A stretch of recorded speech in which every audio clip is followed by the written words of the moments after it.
Аккольское чудо. Именно так называют старинную мечеть в Бескарагайском районе. Много лет она находится в аварийном состоянии. Деревянные балки давно сгнили, а от фундамента практически ничего не осталось. Но несмотря на все капризы погоды, здание чудом уцелело. Спасти мечеть пытались много раз. И вот в этом году неравнодушные жители Семея решили своими силами отреставрировать старинное здание. Инициатором выступил имам Нурбек Кажи. Почти месяц ведется ремонт. За этот период активисты укрепили фундамент и выровняли минарет. В ближайшее время планируется заменить все сгнившие балки и восстановить купол.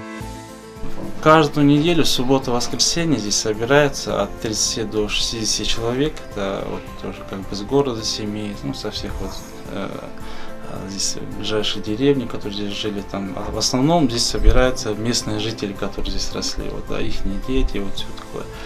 И где-то 60 человек собирается здесь уже. С 9 до 6 до 7 вечера здесь работает. Краеведы рассказали, что мечеть возвел местный житель Султан Фазылбеков еще 114 лет тому назад. Для строительства здания он привлек лучших башкирских архитекторов. Старожилы говорят, что строительный материал собирали и привозили в село со всего Прииртышья. Сейчас проявили инициативу люди и начали восстанавливать. И вот сегодня уже подключается администрация сельского округа, приехал представитель с области. Это дает надежду, что восстановят мечеть.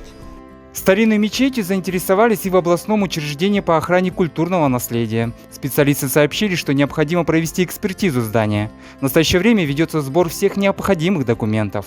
После проведения всех этих процедур будет, соответственно, заключение уже историко-культурной экспертизы по данному объекту, в каком оно состоянии, какой требуется ремонт, какие вообще работы можно проводить, нет.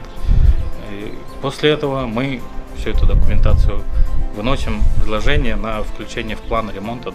Средства на восстановление мечети планируется выделить только в 2022 году, но ждать активисты не намерены. Реставрация старинного здания будет продолжена.